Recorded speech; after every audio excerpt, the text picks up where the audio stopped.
Halo semuanya, selamat datang di penjelasan kita kali ini. Hari ini kita bakal membedah topik yang jujur aja sering banget bikin pusing, yaitu birokrasi dokumen internasional. Kita akan bongkar tuntas dan demistifikasi proses apostil di Indonesia. Tujuannya simple, ngasih Anda panduan yang super jelas supaya urusan legalisasi dokumen buat keluar negeri ini bisa sukses, lancar, dan pastinya tanpa penundaan yang nggak perlu. Langsung aja kita mulai. Coba bayangin ini. Satu kesalahan kecil aja dan aplikasi visa Anda bisa tertunda atau bahkan ditolak. Ini bukan sekedar ancaman kosong loh. Bayangin, Anda udah nyusun impian besar, misalnya mau lanjut S2 atau ngejar karir di Australia.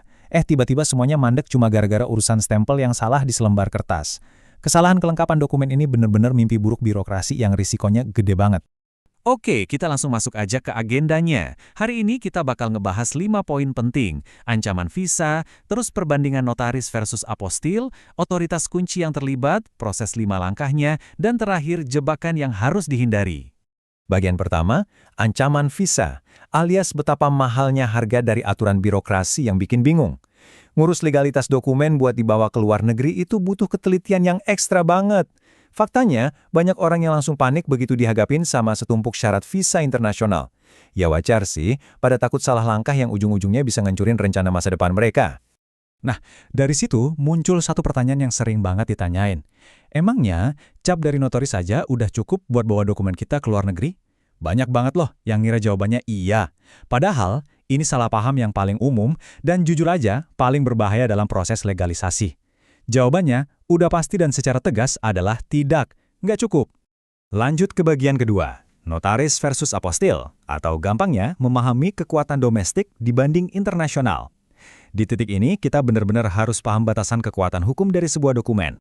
Jadi gini, fungsi utama legalisir notaris itu sebenarnya buat mastiin keaslian tanah tangan atau ngecek apakah fotokopi udah sesuai sama dokumen aslinya.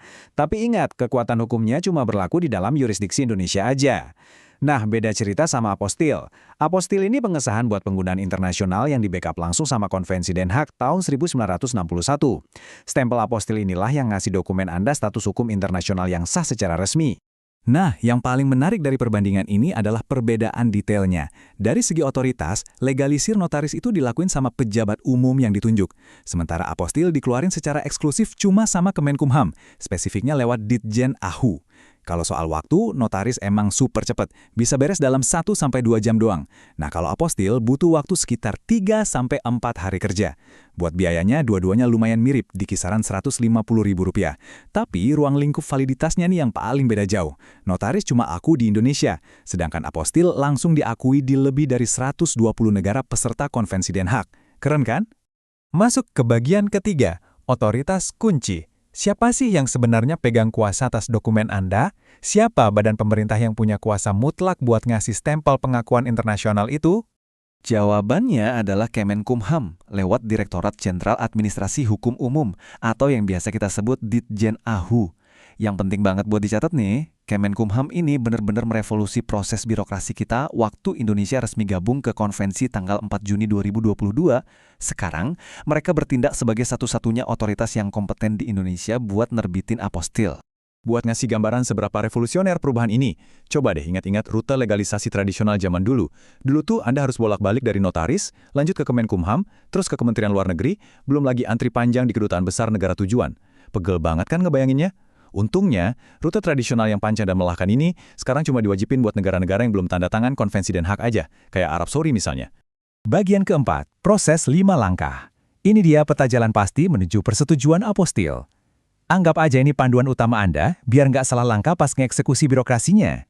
Yuk kita bedah langkah-langkahnya. Pertama, persiapan dan terjemahan tersumpah. Pastiin dokumen Anda diterjemahin pakai penerjemah tersumpah kalau negara tujuan emang minta. Kedua, legalisir notaris. Tapi ingat ya, ini khusus buat dokumen yang bentuknya fotokopi aja. Ketiga, Anda bikin akun dan submit dokumennya lewat portal AHU online. Keempat, tahap verifikasi sama petugas, yang nanti dilanjutin sama pembayaran PNBP sebesar Rp150.000. Dan yang kelima, tinggal tunggu beres, apostil Anda terbit dan bisa langsung diunduh. Gampang kan? Nah, ini dia satu fakta penting yang bakal hemat waktu Anda banget. Dokumen asli nggak perlu lewat notaris. Beneran, kalau Anda punya dokumen orisinal yang diterbitin langsung sama instansi resmi, kayak akta kelahiran dari Disdukcapil gitu, Anda bisa potong kompas dan langsung ajuin ke sistem AHU tanpa perlu cap notaris. Cap notaris itu cuma mutlak diperluin kalau Anda mau verifikasi bahwa selembar fotokopi itu benar-benar sesuai sama dokumen aslinya. Begitu Anda beres ngelewatin 5 tahapan tadi, ini dia hadiahnya. Angka 120. Ya, nyelesain proses apostille ini otomatis ngasih dokumen Anda pengakuan hukum secara instan di lebih dari 120 negara di seluruh dunia. Ini benar-benar sebuah kebebasan dan efisiensi birokrasi yang luar biasa banget sih menurut saya. Terakhir, bagian kelima, jebakan yang harus dihindari atau kesalahan-kesalahan umum yang sering bikin aplikasi ditolak.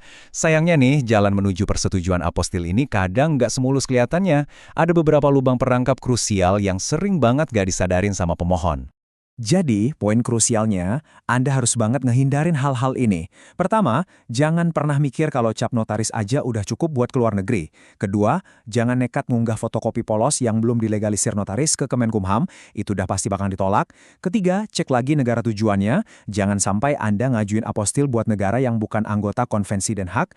Dan yang keempat, ini sering banget kejadian, pakai notaris yang spesimen tanda tangannya ternyata nggak terdaftar di database AHU.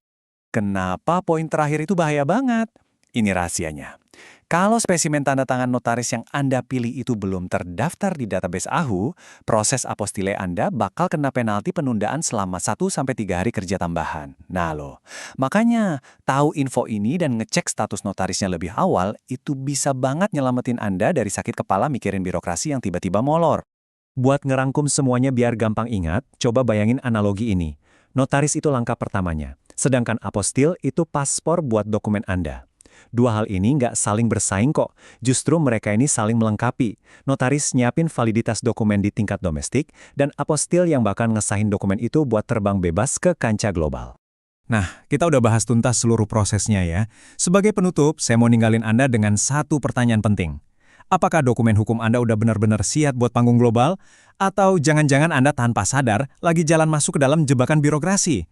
Sebelum Anda buru-buru pesen tiket pesawat atau bikin jadwal wawancara visa, mending pastiin lagi deh.